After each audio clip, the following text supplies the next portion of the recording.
Hi there, welcome back to my channel. My name is Candace and I upload videos to YouTube sometimes.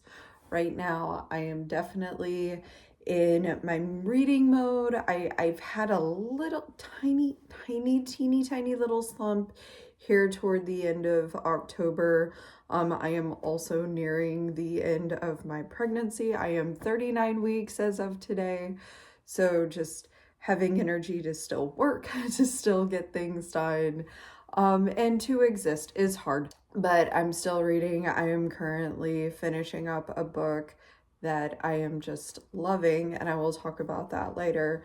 But I wanted to do a quick October wrap up. It's not a huge wrap up, and I'll be linking to some other videos as well, but or at least one other video where I did a read along earlier this month. But you know, this is realistic. Not everyone gets to read 10, 12, 20 books in a month. I've got 5, and I think that that's pretty good. There's 5 weeks in the month of October, I think, and I'm almost done with the 5th one. And for a normal person, that's more than enough. I think that that's pretty awesome, actually, considering that I don't always read that much throughout the year. So we'll go ahead and get into this. Looking over it, I actually had a great reading month. I really have enjoyed everything that I have read. So the first book that I finished on October 1st, I started it, I want to say September 29th, so I'm counting it as October, is Her Majesty's Royal Coven, which I got from the library, but then I loved it so much that I bought it and the sequel. So I have them upstairs. I'm just too tired to go and get them right now. But I'm very interested in starting to read The Shadow Cabinet. Am I going to be able to do summaries during this? Is my brain going to function enough? We'll see. If you haven't heard of Her Majesty's Royal Coven, basically that's exactly what it sounds like. It features 5 witches in the UK, some of which are a part of this more prestigious coven that is not overseen by the government, but a part of the government. It's very shadowy. And then some of them are a part of a separate coven that is more progressive and not as rigid in their old ways and their rules. And then they have the warlocks as well, who are primarily men, but then something happens and it's like, oh my gosh, this might bring about the end of the world. And it is very high stakes, but it's enjoyable to read. It's not so high stakes and so stressful that you feel as though your whole world is crashing around you. It's not a depressing book whatsoever, in my opinion. There are some triggers to look up, maybe if that is something that you're worried about, but there's lots of fun references to the Spice Girls and other things in the early 2000s. So this is another one of those books. I've talked about this a lot. I am finding a lot of books with women in their early 30s, early to mid 30s, and that's where I am. And it's just, I don't know, it's nice. So that's kind of like what I'm looking for right now. And it was a really good tale of lifelong friendships, witchcraft, saving the world, and actually a lot of progressive things as well, like societal issues that we to this day still need to tackle. So I believe I cannot remember my ratings at all. I might have given that one a 5 out of 5. I have it on my phone, but I'm not going to check now. I'll just like put down here what I rated it. But looking back, I mean, I'm thinking it was 5 out of 5, if not 4.5 out of 5. The ending was fantastic. Again, I can't wait to read the sequel. So the next one was The Haunting of Hill House by Shirley Jackson. And this is, of course, classic horror. I have not watched the show yet, but I did a reading vlog with this one and the next book. So I'll pin it up top. I'll leave a card. But this was just such a great descent into madness. It was a nice short book, pretty quickly for me to get through. It was a little bit slower to build up, but I loved each of the characters and how unique their perspectives are. I also really enjoyed, I'm noticing this more and more now that I think about it, the interactions between the characters, having like positive interactions, not always people butting heads, but actually like people coming together who didn't know each other and, you know, getting along and kind of creating these quick friendships, and then watching how the relationships ebb and flow. And I think I already meant that it is definitely a descent into madness. And seeing how Jackson wrote that in a way where you're watching it happen, but you're not quite sure that what you're seeing is what you're seeing. And so you're still doubting, like, is this person all here or not? It was good. And this one is really dark. Like, it takes a while to get there, but once it starts, man, you're in it. And I finished this, I remember actually, I finished it late at night. And the whole time I was like, well, it's not really that scary. It's going to be fine. It's not going to have that much of an effect on my psyche. And when I finished it and I put it down, I was like, oh my gosh, that was way more impactful than I thought. So definitely I think it should be one of those that you try and read in one sitting and one time go, if that is your style. Again, I'll put the rating down here. So paired up with that one in the same reading vlog was A House with Good Bones by T. Kingfisher. Oh my gosh. Okay, so I think I gave this one a 4 out of 5.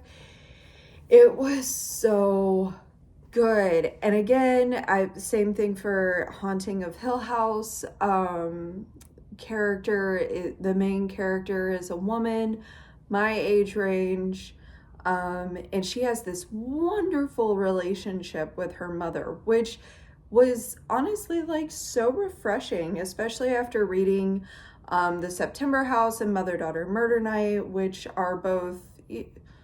September House was amazing. Mother-Daughter Murder Night was okay. But like, they have like these such tumultuous relationships between the adult daughter and mother. And so it was just nice to see a relationship where they just genuinely cared about each other and had so much fun together. And I thought that that was way more refreshing. Totally get why people call it cozy horror. The stakes get pretty high. The only reason why I rated it a 4 out of 5 instead of a 5 out of 5 is because somewhere toward the end, we go completely off the rails. Like, I see the connections, but it wasn't, I don't know, it didn't feel like as smooth of a transition. Like, it was literally, you'll get why I say this if and when you read it, but it's literally like you're dropped into a new story all of the sudden. And I was just like, wow. Like, I literally put the book down, and I think it took me like another day to pick it back up, even though I only had 30 or 40 pages left. Like, there wasn't a lot left. And this is another small book too that I suggest that you try and read in as, you know, quickly as possible. One day, one sitting. It felt a little bit more jarring, but I do plan on picking up Nettle and Bone by T. Kingfisher and anything else new that she has coming out. I thoroughly enjoyed it. I loved the archaeoentomology that was included in there. I love it whenever an author includes like some really niche, specialized subject that you can just learn about while you're reading it. I think that that is so much fun. And then of course there was a witchy aspect to it too. So went great with the witchy vibes that I was just feeling all the time, but mainly throughout the month of October. But now we're gonna take like a left turn, and the next book that I read was The Housemaid. And it was, the reason why I picked up that one is because the sequel either recently came out or is about to come out. I can't remember, but I think it's called The Housemaid's Secret. So The Housemaid by Frida McFadden is a classic thriller, not classic. it's a newer thriller. I think it came out like last year or a year before last. And this book gave me the most conflicting feelings I think I've ever had while reading a book. I wouldn't even say that I necessarily enjoyed the reading experience, but I couldn't put it down. Like, I had to keep reading more. I needed to know what was going to happen, but I didn't necessarily like love what was going on. It was like watching a car wreck. It's the strangest thing. And even at the end of it, I'm like, okay, that was an experience. I'll probably read the sequel too. And the whole time I'm like, because it did take me a few more days to finish this one. But I mean, I flew through it, and you're with this protagonist that is just making mistake after mistake after mistake, and you're like, come on. Now her life situation, it makes it understandable why she makes the choices that she does and everything else, and why she, has the judgments that she has. But man, it's like, girl, come on. So, but then by the end of it, you're like, okay, all right, I'll read the sequel. I'm curious where this series is going, because I truly do think that it will become a series. There was a little bit of jumpiness. There was definitely a good midway twist. And I don't know. I'm curious to see how Frida McFadden kind of develops the series over time, and this character. I've seen like one review of the sequel where they said like, oh, protagonist didn't learn anything. It's like, that kind of sucks. But I still want to see for myself, and I'm saying a lot in this video, and I'm sorry about that. I'll try to stop for the last book. But anyway, I think I gave that one a 3.5 out of 5. I mean, I flew through it, and it was interesting. It definitely had a great, I loved the ending, honestly. Like, as much as I didn't love the entire reading experience, the ending itself, like, just solidified it for me. I'm like, okay, I can get behind this. So, the last book, the one that I'm still finishing, and it's November 3rd. It's taken me a little bit longer just because of my schedule this week. And of course I said that I'm tired, but I still have this one. I haven't returned this one to the library yet. I'm going to have to pay a late fee, but that's okay, because I have like 60 or 70 pages left, and I'm just willing to pay that at this point. But it's Lisa C's Lady Tan's Circle of Women. I love this book. This book is perfect so far. If I don't rate this a 5 out of 5, I will be sorely disappointed. And like, I can't imagine what could happen in the next however many pages this is. I don't feel like doing math. I don't know what could happen to make this not wonderful. So basically, it's a historical fiction that is based on a true story. Lots of historical documents were taken back to 13th century, 14th century China. Let me look. 13th century going into 14th century China. And our protagonist is she's like training and eventually becomes a woman doctor, which obviously is very rare at that time. And she just kind of like has to go. I am doing the worst summaries ever. So we're following her life in the 4 phases of a woman's life, according to ancient Chinese practice. So we first see her as a young girl around 7 or 8, and then we see her again when she's about to be married off. And right now, at the bulk of the book and the bulk of a woman's life is when she's in those really wifely mother rearing years. She is a doctor now. She's doing treatment on her own, and she's having to navigate a bunch of different things due to her own place in society. And she's actually of a pretty prestigious class. She's actually pretty higher in class, and but she has frequent interactions with women who aren't and who are beneath her, and so just kind of navigating all of that, the friendships and relationships that she has as well, in addition to just seeing like the way that she treats women's issues, the way that men and society treat women's issues. Primarily, we're looking primarily at pregnancy and childbirth, which you would think might be a little bit triggering for me right now, but it's not, because I'm not in 13th, 14th century China. I understand that things are different now. Things still go wrong, but not this wrong. Things go real wrong. Not everything, but you know, it's not great. Still better than most of the world, but not great. And so just seeing women's place in society and how that has an effect on the way that their healthcare is done is fascinating. Like, oh my gosh, this book is so just educational, straightforward written, but still somehow beautiful. Like, I can't.